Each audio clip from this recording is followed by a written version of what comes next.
Welcome to Think College, college options for students with intellectual and developmental disabilities. I'm Jean Mizutani from Include NYC. Include is a New York City organization that works to promote positive futures for youth with disabilities. One of the ways we do that is by sharing information in a variety of ways, such as this live webinar today, our live stream series, and in person. Our running time today will be under 75 minutes. Since you've all registered online, you should have received a digital handout packet that contains the PowerPoint, additional material, and information on the presenter, so you can contact them. We have a chat box. Please feel free to chat us, and we will try to do our best to answer your questions at the end. Let me welcome today's presenters. They are Barbara Bookman of City University of New York. Hello. Carole Gothelf, Director of Individual Supports, Hi. AHRC of New York. Dr. Martha Mock, Associate Professor, University of Rochester. And a little later, we're going to introduce a graduate of one of the programs we'll be discussing and her mother. Thank you all for joining us. A little background. The University of Rochester's Werner School of Education has been extremely active in the area of college options for students with developmental and intellectual disabilities. Their Institute for Innovative Transition focuses on providing technical assistance and supports to colleges, school districts, and disability agencies who are making college possible.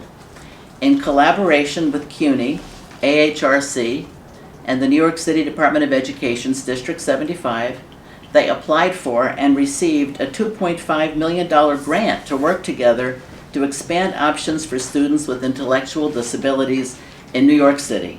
This is very exciting, and I know that people have been waiting to learn more about what is possible for young people with developmental disability and college. Martha, will you please share the agenda? I will. Thank you, and I'd like to thank Include NYC for hosting this webinar today. Important information for families, professionals, and students who are interested in going to college. So today we're going to discuss who can go to college, what's happening specifically at CUNY, what is available both in New York and in the United States, how college is different from high school, what students are doing on campus, how you can help your son or daughter figure out what the options are, where you can find more information, and then we'll also be hearing from Kristen Thatcher and Lynn Thatcher sharing their student and family perspectives on college options for students. So I get to start us off in terms of thinking specifically about college as being an option. It is now, unlike approximately 20 years ago when college was not necessarily an option for students with intellectual disabilities, it is definitely an option for students with intellectual disabilities now in our region and in other parts of the nation as well. There's a rich network of colleges, over 250, and we'll be talking a little bit more about those later in the presentation, where students can go and pursue certificates as well as other types of experiences on college campuses specifically. One of the most important things that a colleague of mine, Meg Riggio, says, who's at Think College, the national organization at University of Massachusetts at Boston, you can't go if you don't know. Mm-hmm. So we're here today to let everyone know that college is an option for students with intellectual disabilities. So what we're talking about specifically is an alternative pathway. So you may be familiar with a traditional matriculated pathway in terms of thinking specifically about a traditional admissions office and an interview and perhaps receiving reasonable accommodations to pursue a associate's degree or a bachelor's degree. What we're talking about is an alternative to that. We're talking about still having an interview, still having an admissions process, but typically in partnership with a school district or an adult agency, and also doing person-centered planning as well as receiving individualized supports and services that are tailored specifically to your individual needs, all in the pursuit of a credential or a certificate as well. Here's the map, courtesy of Think College at thinkcollege.net, that shows all of the options that are available in the nation. As you can see, and we'll look specifically at those options in New York State, there are over 30 options. We're very pleased to have so many options that are in partnership with so many colleges in New York. We'll be talking specifically today about the New York City Consortium of Colleges here at City University of New York. We have Borough of Manhattan Community College, College of Staten Island, Hostos, Kingsborough, as well as Queens College. And you can see that we're in very good company with many other colleges across the nation and in our state who are blazing the trail along with the students. Here's a slide that's specifically about what is available in New York State and the approximate location. You can find all of these programs at thinkcollege.net, and we'll show you specifically how to find those and do a search in New York and across the nation if you're interested in a state outside of New York. But as you can see, there's a large number of private institutions, community colleges, as well as public colleges, and a vocational school that are options for students with intellectual disabilities. We have two New York TIPSID consortia. TIPSID stands for Transition Post-Secondary Program for Students with Intellectual Disabilities. We are U.S. Department of Education funded, and we had in 2010 a consortium of colleges in Western New York that you can see on the left of your screen: University of Rochester, Roberts Wesleyan, Keuka College, and Monroe Community College. And then on the right of your screen you can see the college partner as well as our adult agency partner, AHRC. For the TIPSID consortium. The other important piece to remember too is that the Office of People with Developmental Disabilities, as well as the New York State Education Department, as well as District 75 here in New York, are also partners in terms of thinking about providing individual supports for students with intellectual disabilities. So this is while it is cutting edge, it is we do have a number of aspects and that we look for when we're thinking about inclusive campus communities and what they should look like. Academic access, so that students are actually attending courses alongside their non-disabled peers, as well as career development, self-determination, and campus membership. So all of those various aspects are things that you'll find in the options we're talking about today, as well as other options. In terms of thinking about how to fund this, and I'm going to speak both nationwide as well as here specifically in New York City. There are a number of options that are funded through IDEA, so the Individuals with Disabilities Education Act. So school districts are supporting students individually to attend college, 18 to 21-year-olds. Then the Office of People with Developmental Disabilities, so those individuals who qualify for those services can receive supports to attend college. Some families in our state as well as in other states are private paying, so they're utilizing both 529 plans, which are college savings plans, as well as out-of-pocket expenses like we do for all of our children who want to attend college. There are also some scholarships that are specific to students with intellectual disabilities, like Ruby's Rainbow, for example, that students can find out more, and you can find out more for your family member if you Google Ruby's Rainbow or scholarships for students with intellectual disabilities on campus.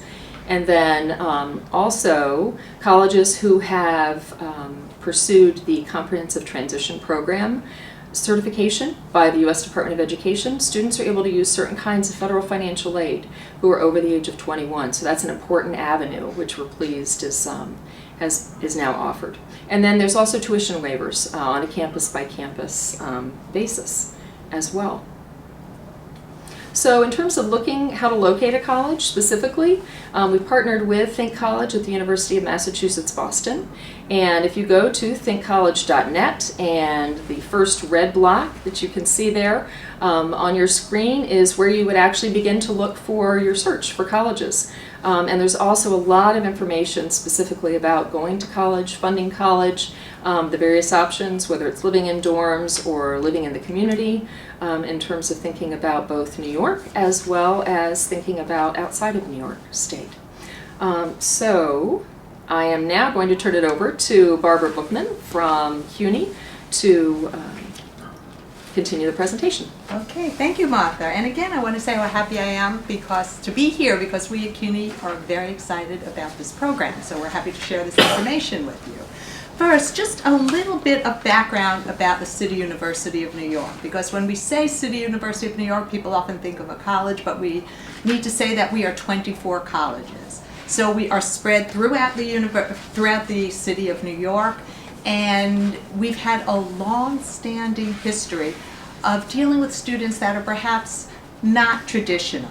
We have over 500,000 students, about 275,000 are matriculated, and the rest are in other programs. So we have had a growing population of students with disabilities. May I say, right now we know of about 9,000 students that have disabilities, and we also have a population of students, a growing population of students with neurodiverse issues, and that's grown over 177% in the last 5 years.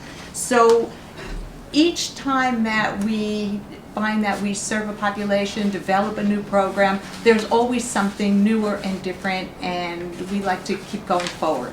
So we are really thrilled to have this TIPSID transition program, because this gives us the opportunity to develop programs for students with intellectual disabilities. So, talking about our commitment to TIPSID, we are developing a meaningful credential, all right, for students with intellectual disabilities. This started, again, in 2015. We have, as Martha said, we have 5 demonstration models, which are in collaboration with AHRC New York and the New York City Department of Education. 4 of the campuses are working along with AHRC, and one of the campus, Queens College, is part of the Department of Education, District 75, New York.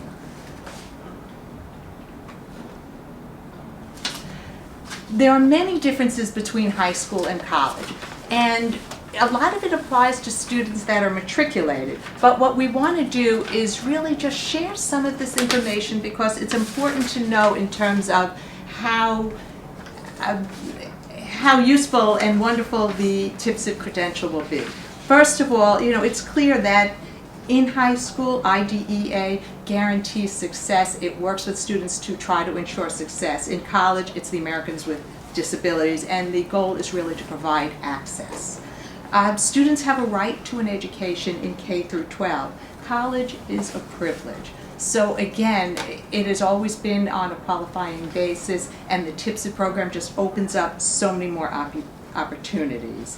And in high school and K through 12, students are identified and resources are developed for the students. Once you're in the college, a student must self-identify.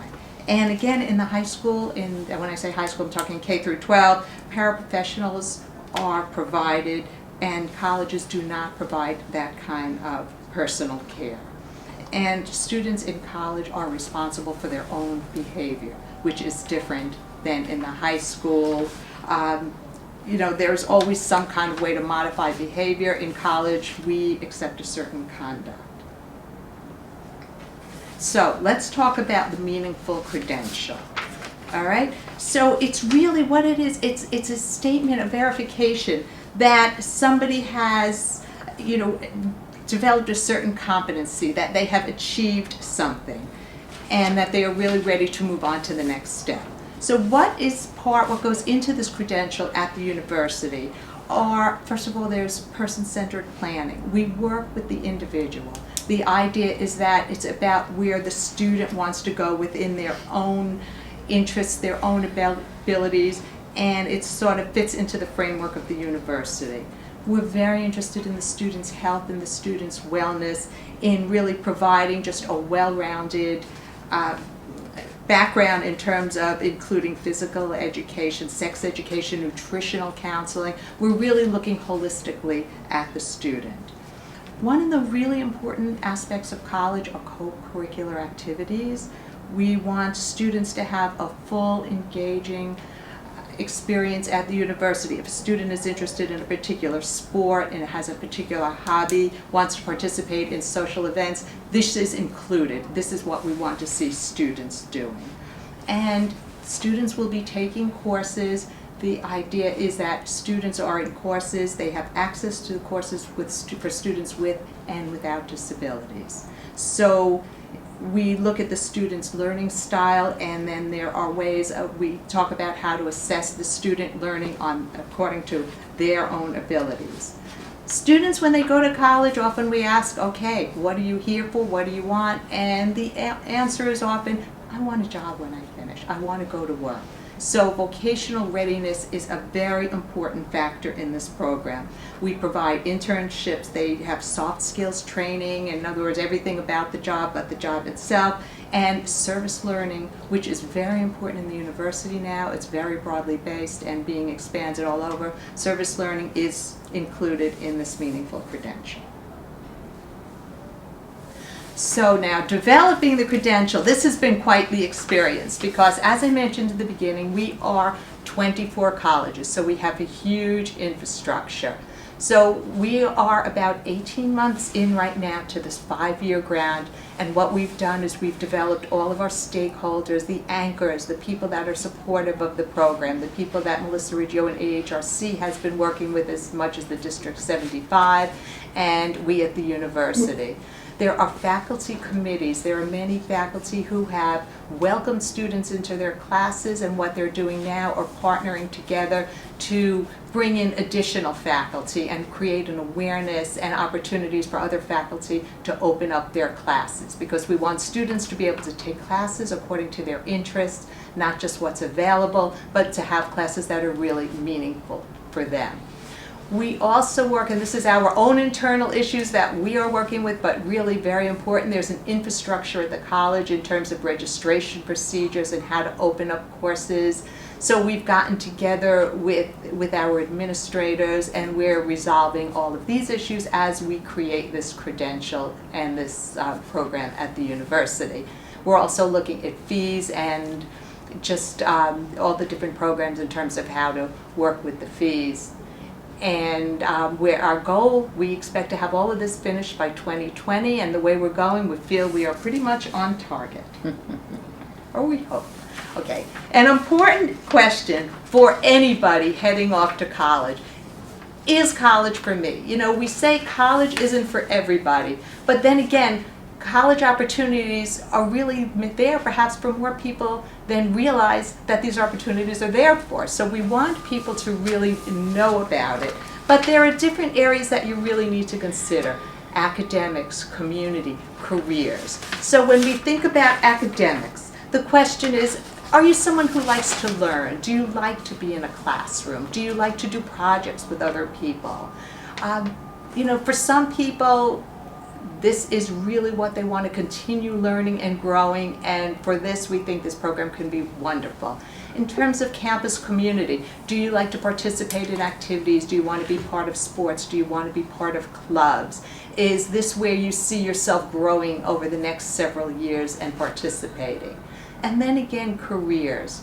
Do you want to do internships? Do you want to learn? You know, when students do internships, we find it's wonderful because you can go on an experience. Sometimes you may think you want to do something, and then you go out and you do it for a few months and you say, that field wasn't for me. That's good. We find these things out. We also find out what opportunities are there for people, what interests people. So again, it helps to prepare students for careers, and that's really part of, these are some of the things that we would hope anybody thinking about transitioning to a college program would focus on as they are planning.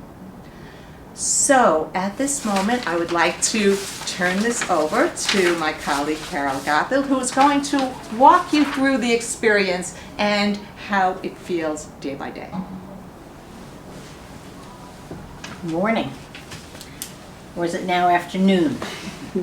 But whatever time it is, college is about a fresh start. It's a fresh start for everybody who attends. Got it, okay. So thinking about this fresh start and higher education is an essential component of preparing people to become successful, self-reliant, good citizens, engaged members of their communities. That's the goal for all people who are attending college. This is the beginning of what we understand as a fresh start. Now, the Melissa Riggio Higher Education programs at CUNY started as a dream in 2006, and AHRC at that point partnered with the City University and the Office for People with Developmental Disabilities, OPWDD, to develop a fully inclusive higher education program for students with intellectual and developmental disabilities in New York City. So where did that take us? Took us to a timeline. So the dream of 2006, you notice, is not on this timeline, but 2008 is on this timeline, because it was at 2008 that AHRC, partnering with CUNY and OPWDD, opened the doors of the Melissa Riggio Higher Education Program, both at the College of Staten Island and Kingsborough Community College. As time moved on, in 2014, we opened a third program at Hostos Community College in the Bronx, and in 2015 at the Borough of Manhattan Community College in downtown Manhattan. So what did these colleges all have in common that they opened their doors to this dream? City University has always been the place from its inception where people that were in the margins but wanted to change their life found a home. They went to college so that they could go to college, get an education, get a better job. And City University was there to do this for people who did not have the means to go to a private college. This is the mission of the public university. Each one of these is incredibly special. The College of Staten Island sits where Willowbrook State School sat, and many of their buildings now have been turned into classrooms.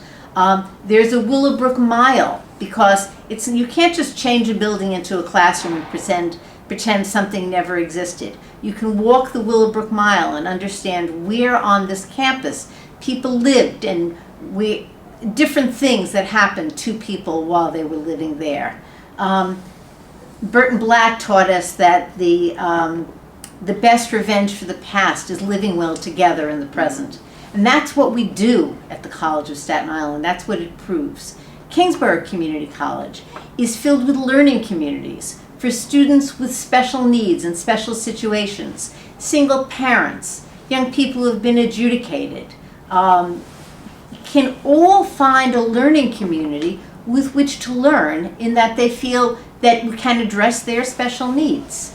Hostos Community College, the first bilingual college in a community in the Bronx that is a poor community. That's now changing because the people that are going there are committed to making civic changes in this community. And BMCC was all but demolished in 9/11 and has literally risen from the ashes. In 2015, we became part of the TIPSIT Consortia through University of Rochester joining with City University so that we could create something that had deep roots with the City University for students with intellectual disabilities. So how do we support students on the college campus? The keystone of support on the college campus are peer mentors. Who are our peer mentors? Peer mentors are college students in good standing at that university. Excuse me 1 second, let me catch up. At that college. Mentors and students share common interests, they share dreams, they share goals, they share cultures. They're people who are interested in one another. And the things that they do together, well, they learn together. They experience college in a brand new way because they're doing it together. And how do they do that? Peer mentors are paid and trained to work with students with intellectual disabilities on the college campus. Peer mentors have a bigger role to play, maybe even after they graduate college, because they are the next generation of human services professionals. They may become an employer that has in their mind and in their heart that they're going to hire people with developmental disabilities at this job. They may reach out to a neighbor that needs support. And they do this because being a peer mentor shaped their thinking as to what is possible. Here's our college roadmap.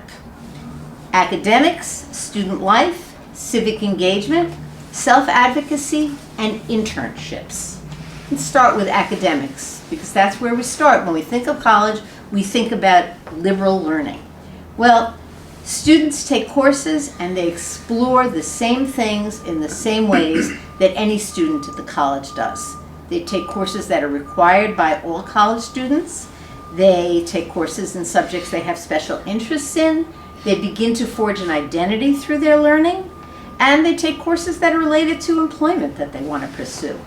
Where does the peer mentor fit in? Peer mentors help them manage their workload. They attend study sessions, make appointments with professors with students, take notes during class, and so much more. Student life. Well, if anyone is listening and they ever went to college, they know college is about coursework and academics, but it is about so much more. It's a place where students begin to find a voice through campus activism and develop leadership skills. Student life is another way for mentors and students to experience this together, to meet new people, to discover their passions, and do, I guess these would be called the soft skills of college. Civic engagement. Students get to know themselves and develop an identity as somebody who has the capacity to make a difference. Students learn and they become motivated to help be part of as change agents, to change the quality of life in one's community. They're encouraged to work outside of the college as well as in their local communities, all at the time supported by their peer mentors. Self-advocacy. Self-advocacy. Self-advocacy empowers students to speak up, to learn, to make decisions on their own. Students learn collectively, they learn with their mentors, they begin to understand the role of the history of disability studies on their lives, they begin to understand the social issues that are present today and impact the lives of students with disabilities. Internships. Again, the American dream, the purpose of college. Go, learn, get a job. Well, it doesn't happen without student internships, because these internships not only teach students skills, they give students a chance to vision what their life might be like if they had that job. And they begin to develop goals and create a path so that they can achieve that job. An internship, it's just like another college class. Students are supported by their mentors, and as one of our students our graduates who you're going to meet says, the peer mentors always have my back, whether it's in class or during an internship. So, the goal of college, to equip people to become full citizens. How do we prepare people to become full citizens? Well,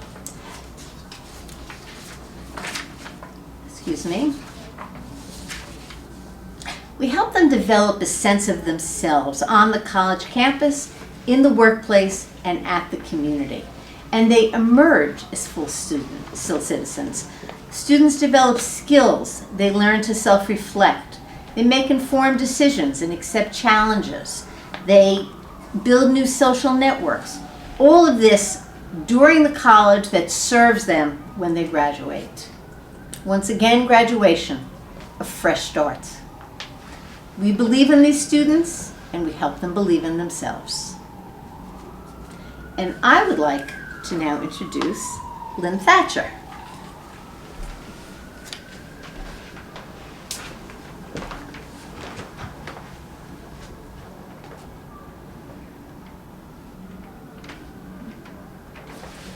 Good afternoon. I'm thrilled to be here and to share the story of my daughter and her experience through college. As a parent of an extraordinary daughter with special gifts, I decided early on that I would never limit her and her potential, and neither would anybody else. The only person that could limit Kristen would be Kristen. I wanted her to achieve her highest level of potential. There would be no old philosophies applied to my daughter. The sky was the limit. With that being said, when Kristen was in her junior year of high school, I started doing my homework, searching out programs that would allow Kristen to accomplish her lifelong dream of being a teacher one day. I soon discovered the traditional college setting was not a proper fit for her. Even with a disabilities office set in place for students with disabilities, it just wouldn't work for Kristen. For Kristen, it was important that she find a program that offered significant additional assistances due to her many varied needs. She required a more structured program. She required special supports, a nurturing environment, patience, continuity, and consistency. By doing my homework and visiting many different programs, I knew I had found the right program when I visited AHRC's Melissa Riggio's higher education program. By happenstance, it just happened to be where we lived, on Staten Island. It was just luck. It was a brand new program, and I found that we shared the same philosophies on the disabled. They also believed in unlimited potential. Keep in mind, Kristen was always a very motivated student throughout her education. The only problem is she suffered from low self-esteem due to her disabilities.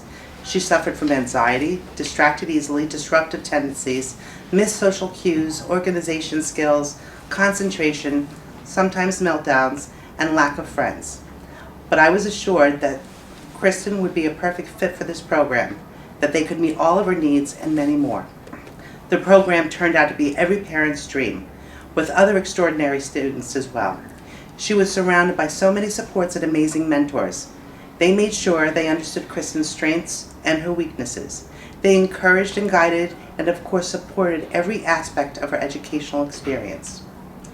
They assisted in helping her choose the classes in the areas of her interests, not theirs. They assisted her in class note-taking, and eventually Kristen was able to take her own notes.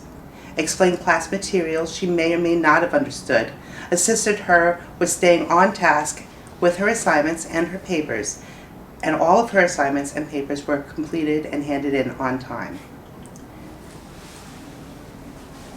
They were constructive, and they would redirect her when necessary.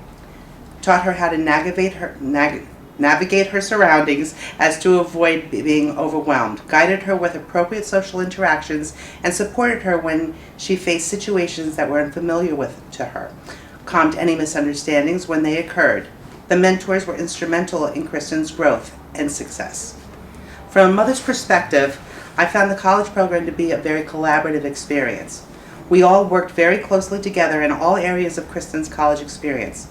Kristen was always included in the process. You see, she set the path. It was such a supportive and nurturing environment. I was blessed to have established relationships with the entire team, which was extremely necessary from a parent's perspective. It was apparent we were all focused on the same objectives, goals, and outcomes. Simply put, it was all about Kristen's success, development, and independence, so that she could live a full and fulfilled life. After all, that's what Kristen was telling us, and fortunately, we were all listening to her and working hard to make it happen. She directed her direction and outcome. The program also encouraged internships to explore careers in Kristen's interests. This was an excellent opportunity for her. It put her into the real-world setting. She learned work ethics, responsibility to others and for others, time management, decision-making, and so much more. Best of all, it helped her to solidify the fact that she still wanted to be a teacher. However, not necessarily with children anymore, but instead, she became focused on being an educator to disabled peers and older adults. During the entire college experience, she grew socially, emotionally, developmentally, confidently. She became more self-assured with her decision-making and developed positive, lifelong friendships. This was important to her, as it is to all of us. She grew into a natural leadership role with her classmates and took on the role of helping new students acclimate to the college program as they entered. She was even travel trained because she wanted to be more independent. I had never seen Kristen happier or more determined, more focused. Today, Kristen travels independently to work. She works 3 days a week as a self-direct support professional for AHRC. She is on multiple committees holding leadership positions. She's a lobbyist for the disabled, an advocate for the disabled, working closely with her agency and SANIs. She does speaking engagements for the disabled also, to parents with a focus on encouragement. As you can see, I'm a proud mother. I have no regrets for the decisions that Kristen and I made for sending her to this college program. Well, maybe one.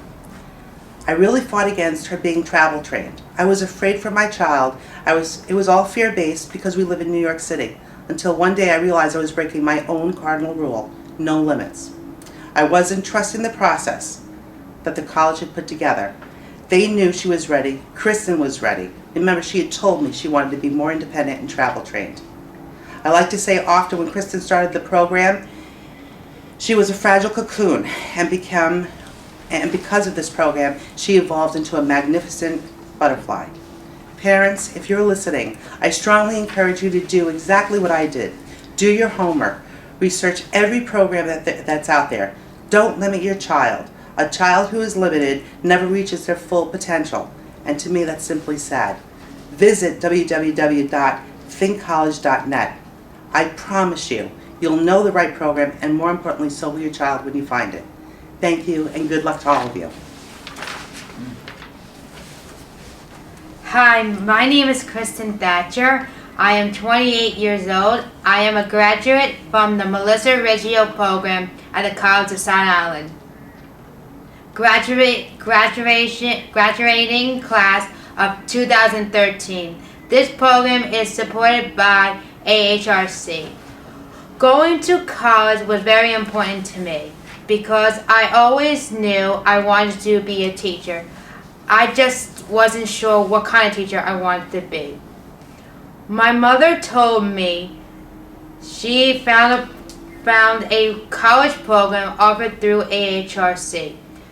After she explained how the program worked, she asked me if I would like to go and visit the program with her. I was excited and very nervous at the same time, but I agreed to go. A few days later, we visit. I met with the director of the program and supervisor. They explained the entire program to me and my mother and what they wanted to achieve. Then they sent my mother out and talked to me. This was great. They wanted to get to know me and why I wanted to go to college.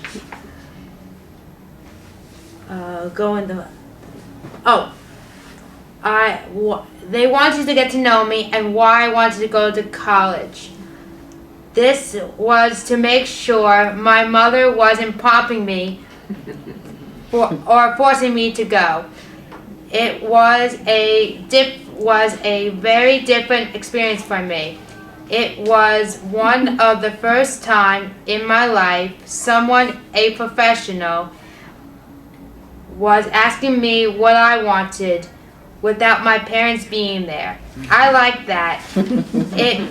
It made me feel more independent because my wants were being heard. After the interview, they gave us a tour of the campus. I also met some of the students as well. They were getting ready to go on the trip, but that quick meeting of the students made me feel comfortable, and I felt like I belonged there. I was beyond excited, but still nervous. After the admission process, I found out I was accepted to the college program. I was thrilled and still very scared. I was scared because it was all new to me and a new environment. I was unsure that I would succeed there. The reason why I questioned if I'd succeed was because it was college, and I was so afraid I wouldn't be able to do all the work. Once I started college, everything was a big discovery. I realized I was a leader. I could advocate for myself. I discovered I love public speaking. I was making amazing friendships.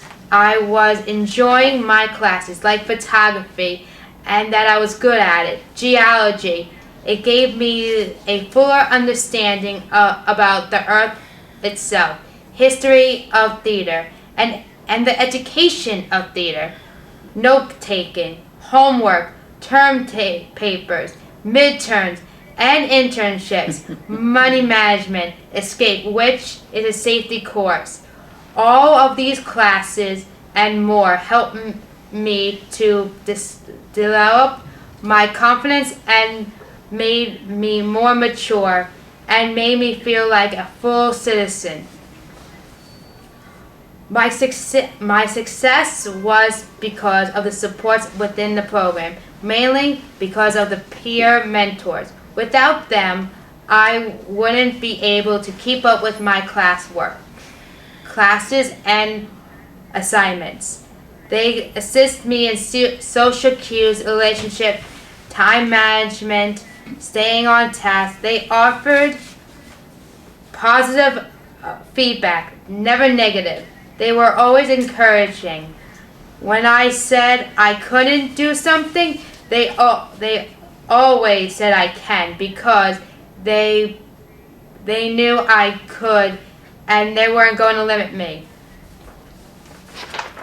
By not limiting me and encouraging, I discovered I could try new things, and if I failed, I had my mentors tell me it's okay. And if I succeeded, they were proud of me, and more important, I was proud of myself. They were also people I could talk to. If I had an issue, I could always go to them and talk about it. They became trusted friends. We were so connected that if I was feeling nervous, overwhelmed, or upset, they knew my signs so well that they would recognize it and take care of me.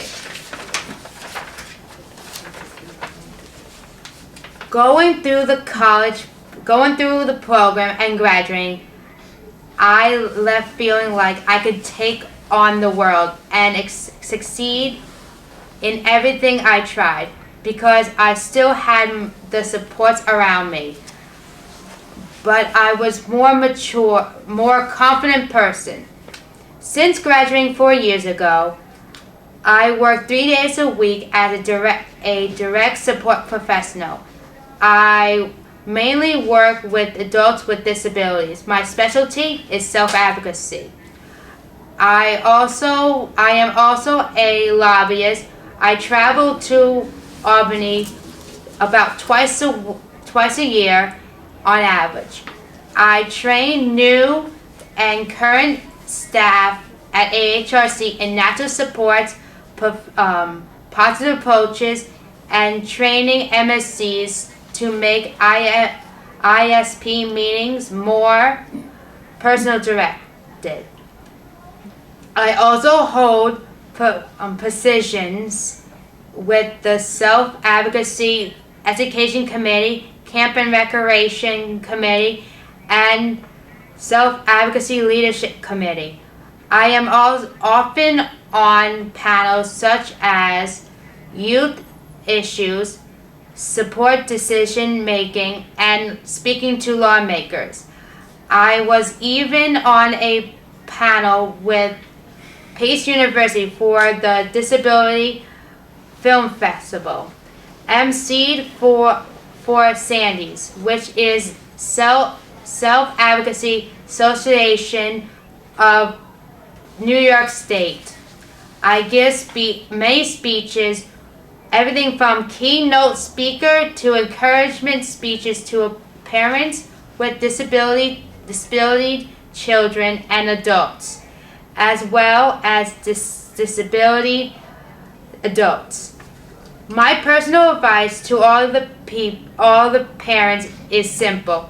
Do not put limits on your children or young adults, because you don't know what they are really good at, and they might not either. Let them try anything, even college.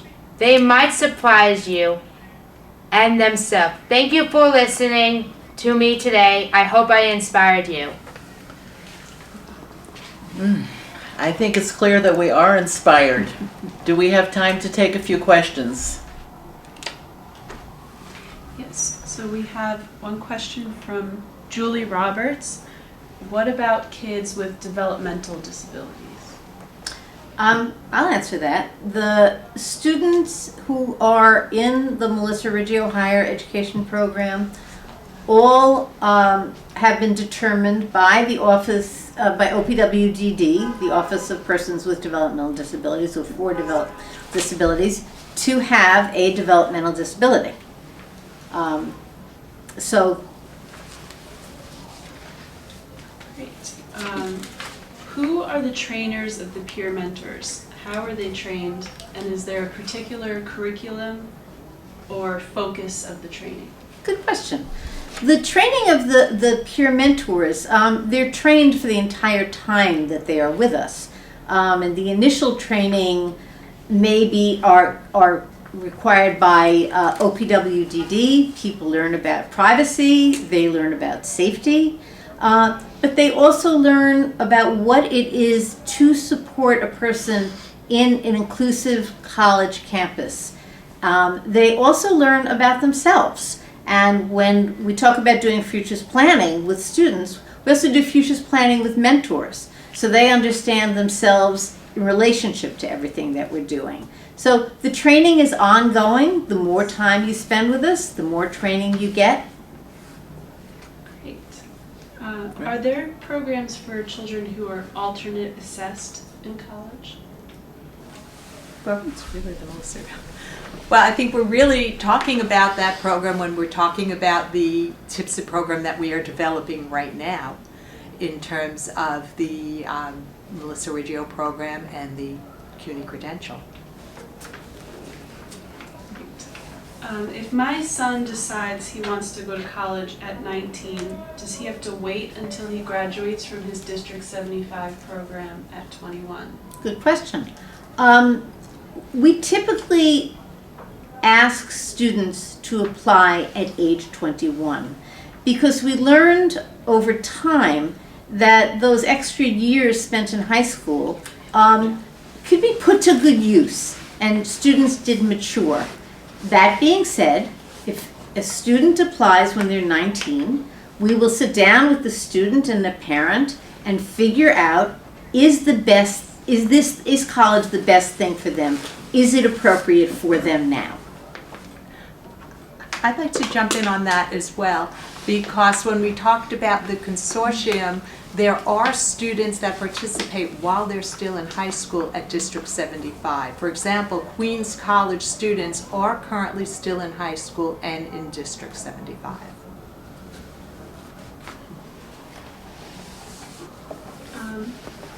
What is the best course of action if your child wants to drop out of college? What resources did the Office of Accessibility have to prevent or help aid the situation? Okay, I would like to say, having been a disability service director in the past, there was a mantra we had, and we used to tell students, when you feel like walking, walk here first. There are many supports in place. If a student is feeling that they want to leave, sometimes they're just feeling overly stressed. There are many supports that can be put in place. There may be a case where a student is just taking too many classes. We may want to talk about reducing a course load, withdrawing from a particular course for the semester, taking an incomplete, adding additional tutoring. There's a host of reasons why students want to withdraw, and I think it's really important that they speak with someone right away who is connected to the school, who knows them, who can work with them, because it could be something that's easily resolvable, or it could be a situation where perhaps there is a different route that would make more sense. But the important thing is, I think we need to find out what the issue is and move in a way that is most productive for that particular student. What type of diploma is given at graduation for alternate assessment students? Currently, upon graduation, students receive a certificate that is signed by the college president or the provost and AHRC's executive director and head of the board of directors. and we call it a certificate in career and community studies. And it speaks to the fact that they have completed the requisite academic program, civic engagement or program, and career development program that adds up to receiving this certificate. And that is evolving with the development of the credential. Great. Is the program open? Is the program open to students that are on the spectrum but did not qualify for OPWDD services? Okay, that's an interesting question. There are services at the university for students with local or Regents diplomas. We have a program called Project Reach that provides additional services for students on the spectrum.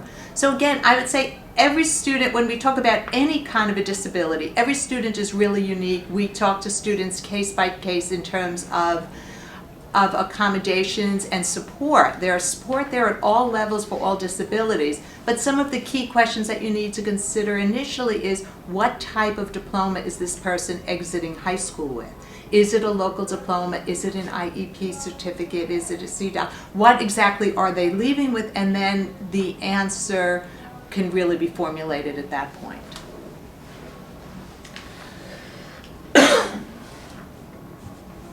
Becky is asking, our son is OPWDD and on the spectrum. I'd like to start looking at schools to see what's a good fit. What's my first call? I think the first call can be to go to the Think College website to look at the programs across this country, depending on what your interest is, and to see what's available that seems to make sense. And if I could add, your local parent-to-parent, you can call up your MSC. If you have an MSC, you could potentially reach out to other family members that you know of with a child who has a disability, and they may be a good resource of information as well on where to start. And if folks are looking specifically in New York State, please call our office or contact me. Our contact information is there on the screen now. And we can help parents figure out sort of what are your main priorities. That's one of the biggest things to decide, just like with any college hunt.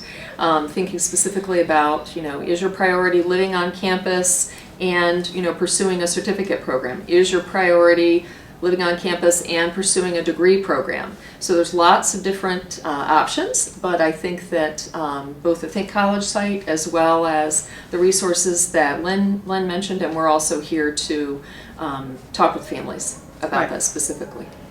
Call any of us. Mm-hmm. What accommodations are available for young adults with multiple disabilities, i.e. blind, intellectual disability, and medical complications? So all the students have an intellectual disability. If a student is blind or has a vision impairment, the accommodation needs to be figured out individually. The same thing if a student has medical issues or uses a wheelchair, has personal care issues. This is something that is addressed individually with the student and the family.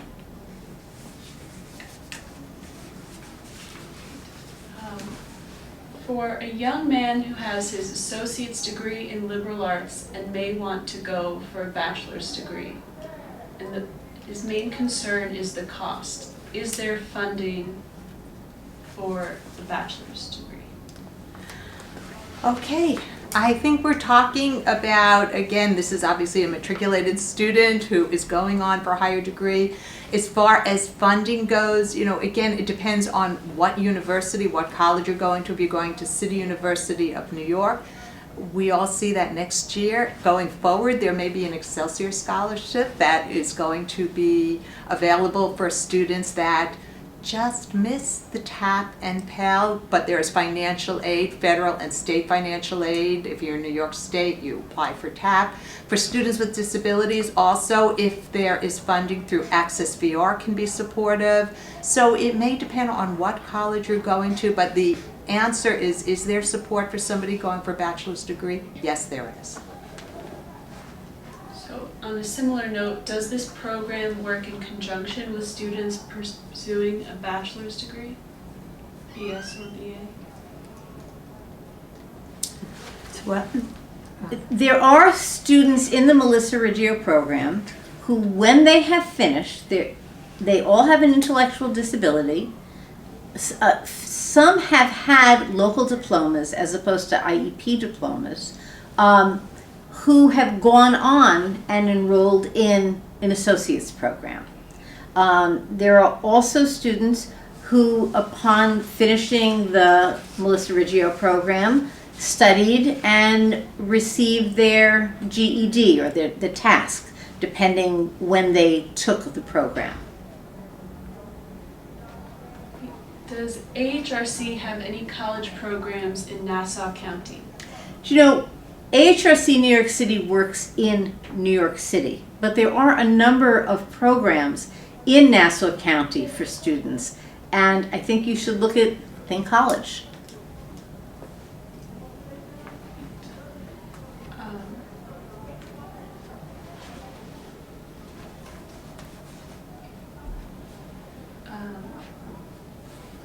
From personal experience, OPWDD, Access VR become very unhelpful when transitions happen at the same time college starts.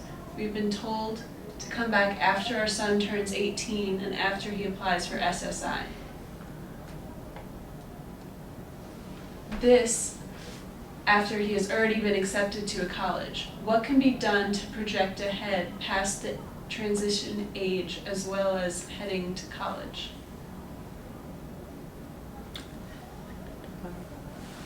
So I think there are many answers to this question depending on your specific situation. SSI has to be applied for, and Medicaid, if you're going to move into something that is going to be funded through Medicaid. Systems are systems, and systems can be more or less helpful depending on if you get what you want. If you get stuck at any point, you should call any of us, parent to parent, because they will put you in touch with other parents who work the system and may be able to be of tremendous support in helping you get through it. And the other resource is, of course, here at Include NYC, in terms of talking with professionals here who can help you sort through that process and that piece as well. Who do you contact at the college to provide information on all the programs that are available? Okay, depending on what college you're referring to, if you're looking at City University of New York, my number is up there. I would suggest feel free to contact me. I'd be happy to steer you in a direction at the university. If you're looking at a particular college, you may want to contact the Disability Services Office if it's outside of CUNY. And once again, Think College is a wonderful resource to steer you to a variety of colleges. And if you're looking specifically at the Melissa Riggio programs, contact me.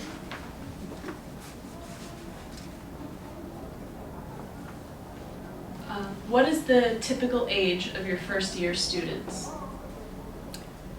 Typically, in the Melissa Riggio program, it is age 21.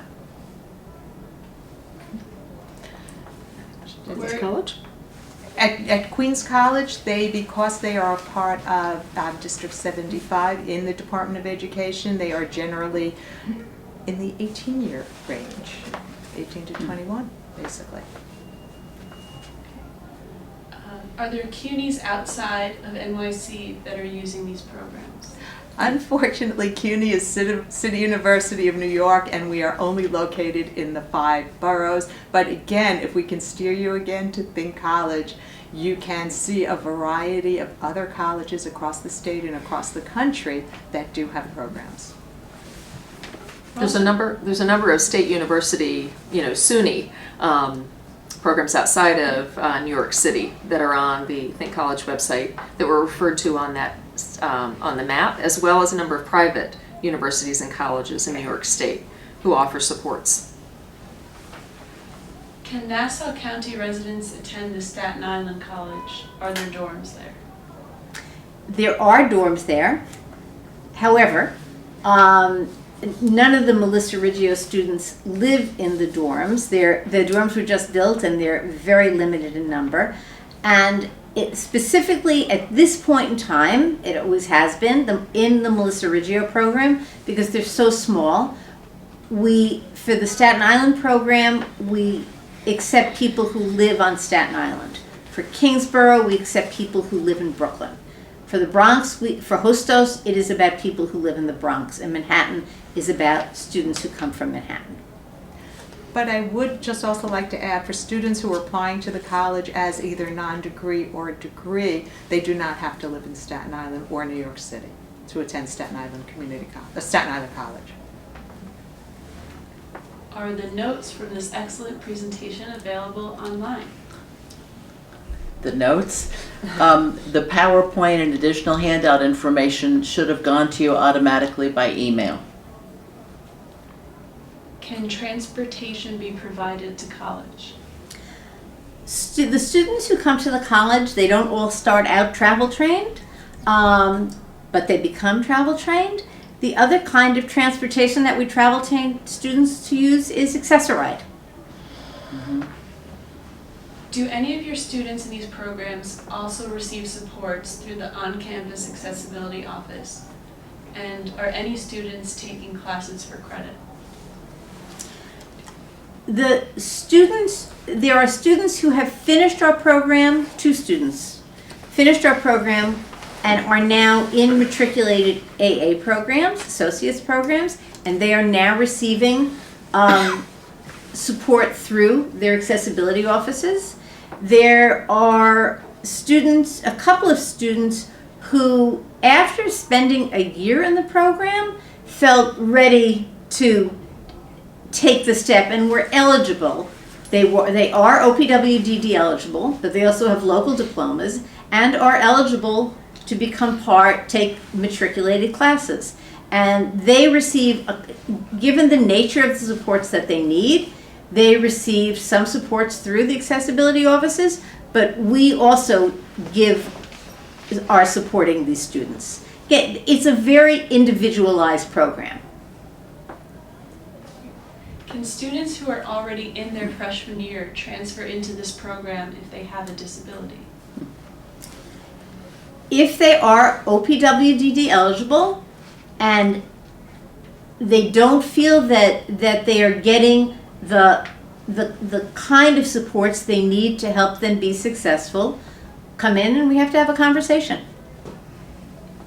Is Queens College part of the Melissa Riggio program?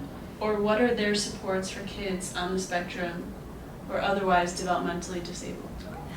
Queens College is not part of the Melissa Riggio program. Queens College is part of the Consortium that is represented by the Department of Education District 75. So they are students that are presently, if they are in this program, they are presently still in high school. However, the other part of the question about supports for students on the spectrum, again, I think we just need to clarify, because it sounds like we're talking about different populations here. Some that are going for local diplomas and some that are going to be leaving developmentally disabled and leaving with certificates and may not qualify for matriculation. So if a student is on the spectrum and has a local diploma and has been admitted to Queens College, there are tremendous supports for students on the spectrum and all other disabilities.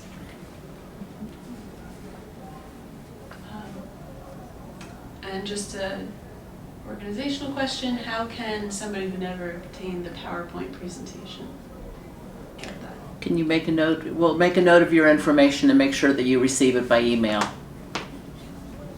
Okay. Is there one more question or are we finished? Are we finished? Thank you. I want to thank everybody so sincerely. I know that I'm very grateful for this information, and I hope you all have learned as much as I have. There is some really good news here. In about a week, this presentation should be up and available on our website. So if there's anyone else that you know that wants to have information about the Think College programs, please point them our way. Please keep up with our activities on our website. We have topics like this and many others all the time. You never know what you're going to find on our website. I want to thank our panel very much. Thank you for coming, and thank you, Kristen. Meeting you is the highlight of my day. No problem. Thank you all so much. Goodbye.